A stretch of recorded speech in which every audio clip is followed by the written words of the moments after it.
दोस्तों, हार्ट के बारे में आपको हर दिन कुछ ना कुछ हम नया इन्फॉर्मेशन देते रहते हैं। आज आपके लिए लाए हैं हार्ट की एनाटॉमी के बारे में बताना चाहता हूं आपको। देखिए, हार्ट अगर देखा जाए तो 300 ग्राम वजन के जैसा होता है। अगर आप समझ लीजिए, हार्ट जब पंप कर देता है तो मुट्ठी जितना होता है, अगर बड़ा हो जाता है तो ये करीब करीब एप्पल के जितना होता है। मैं एक हार्ट को आपको दिखाना चाहता हूँ, हार्ट में होता क्या है। अगर ये देखेंगे तो ये हार्ट है, नीचे का पोर्शन हार्ट है, और ये जो ऊपर है इसमें आपको दिख रहा है एक ब्लू कलर की ट्यूब है, एक रेड कलर की ट्यूब है। ये ब्लू कलर की ट्यूब जो होती है पूरे बॉडी से ब्लड लेके आती है हार्ट को, और जो रेड कलर की ट्यूब है ये पूरे बॉडी के लिए ब्लड लेके जाती है। इसमें ऑक्सीजन भरा हुआ होता है, और जब ब्लड आती है उसमें ऑक्सीजन नहीं भरा हुआ होता है। अब इसके हार्ट के अंदर आपको बता दूं मैं 4 चेंबर होता है। अगर मैं इन चेंबर को खोल के आपको दिखाना चाहूं तो ये देखिए, इसमें 2 चेंबर है। ये नीचे वाले चेंबर है, इनको बोलते हैं वेंट्रिकल, और 2 ऊपर वाले चेंबर होते हैं जिनको बोलते हैं एट्रियम। ये देखिए, एक को खोल के यहाँ पे दिखा सकता हूं मैं आपको। इसमें ये ऊपर वाली चेंबर, इधर भी एक ऊपर वाली चेंबर है। तो कैसे ब्लड फ्लो होता है आपको मालूम है? हार्ट के 2 ऊपर वाले चेंबर एक साथ पंप करते हैं, नीचे वाले एक साथ पंप करते हैं। जब नीचे वाले पंप करते हैं इसको बोलते हैं सिस्टोल। जब वो नीचे वाला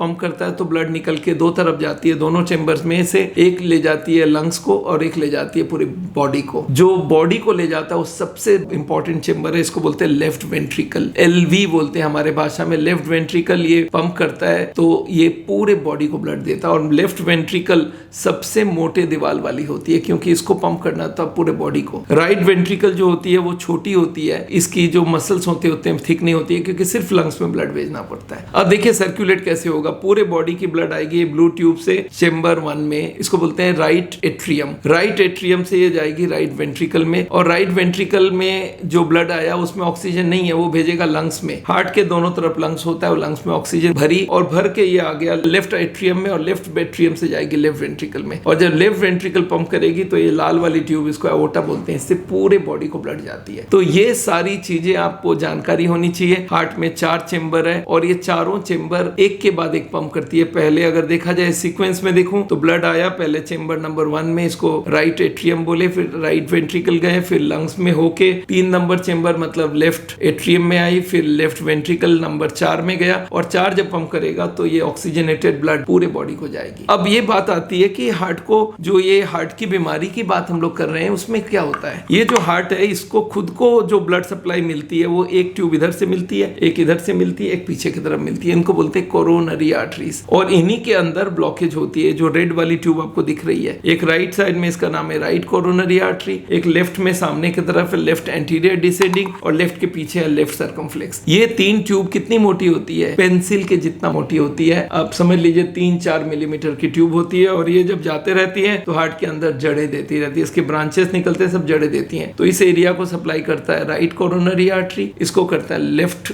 एंटीरियर डिसेंडिंग, और लेफ्ट सर्कमफ्लेक्स करता है इधर।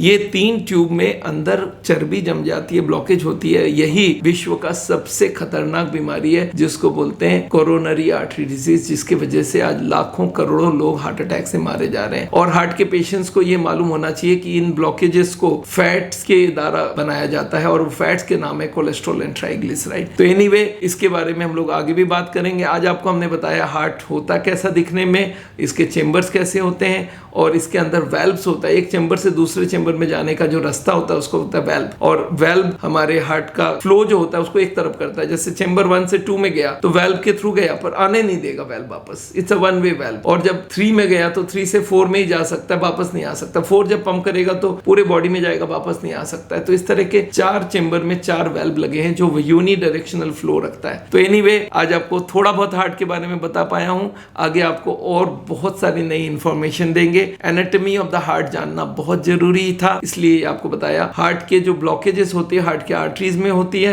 और वही हार्ट का सबसे बड़ा बीमारी है। चलिए आज के लिए विदा लेता हूं। आपको मैं बता दूं, हार्ट की जितनी भी बीमारी है उसमें सबसे बड़ी है ब्लॉकेज वाली बीमारी, और ये ब्लॉकेज वाली बीमारी का हम इलाज करते हैं। ब्लॉकेज के जो कारण है उनको हटा के, और जिसके वजह से बाईपास सर्जरी एंजियोप्लास्टी की जरूरत नहीं पड़ती है। आप कभी भी हमसे कंसल्ट करना चाहते हैं तो हमारे वेबसाइट में जाइए और हमारे ऑनलाइन कंसल्टेशन भी बुक कर सकते हैं, और वो आपको 1-2 दिन में आपसे हमारी अपॉइंटमेंट हो सकती है। थैंक यू सो मच, मिलते हैं फिर से आपसे।